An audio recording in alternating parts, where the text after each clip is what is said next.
you're going to have to tase Shanahan, handcuff him, and lock him out of the war room, I think. Like, if Warren's there on the board at 11.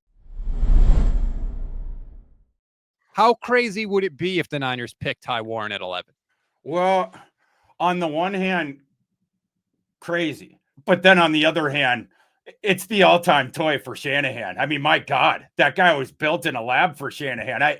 You're going to have to tase Shanahan, handcuff him, and lock him out of the war room, I think. Like, if Warren's there on the board at 11, I wouldn't advocate for it in the 49ers room for the reasons stated.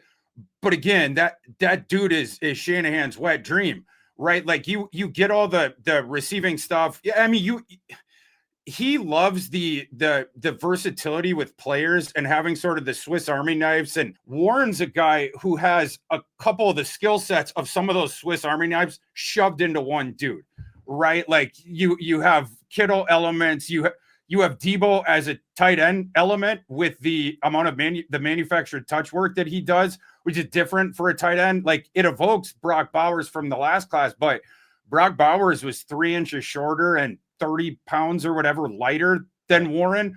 And Warren's an elite athlete as well. But yeah, you can bring him into the backfield. They did wildcat stuff with him last year around the goal line. Certainly you could have a sledgehammer there. You can do the end around stuff with him.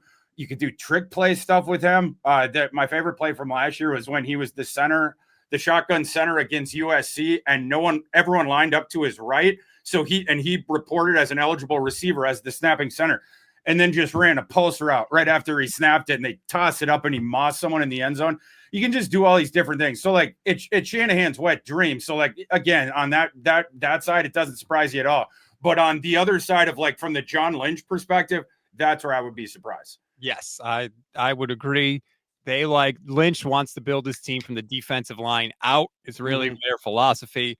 I agree. I don't put it past them though. Like I won't sleep easy until that pick is gone and Tyler Warren hasn't been announced with his name on the card. Shanahan's going to spend the next 6 weeks in Lynch's ear and sending him texts, or he'll send him like clips of Warren posterizing people or something. It'll be the middle of the night, like on a Wednesday, at the end of March, and Lynch is like, stop sending me Tyler Warren clips, man.